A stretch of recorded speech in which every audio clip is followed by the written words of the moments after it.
बिस्मिल्लाहिर्रहमानिर्रहीम। अस्सलाम वालेकुम, welcome back to my YouTube channel. उम्मीद करती हूँ कि आप सब खैरियत से होंगे और अल्लाह पाक आप सबको खैरियत से रखे। आज मैं बना रही हूँ आलू गोभी का सालन।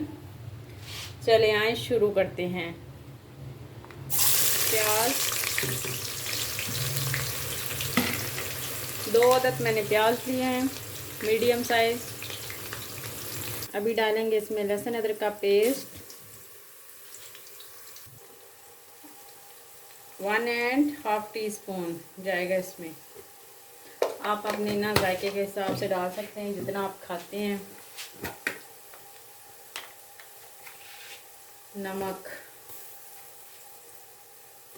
1.5 टीस्पून। अभी इससे ना पानी का हल्का सा छींटा लगाएंगे। अभी डालेंगे टमाटर और हरी मिर्चें। जी गाइस, मसाला हमारा रेडी हो चुका है। अभी हम इसमें डालेंगे आलू और गोभी।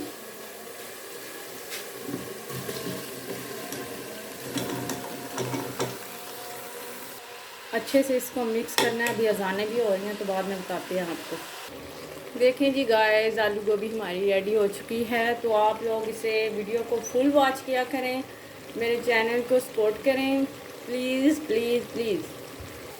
देखें जी गाइस, आलू गोभी तैयार हो चुकी है। वीडियो को लाइक और शेयर ज़रूर करें।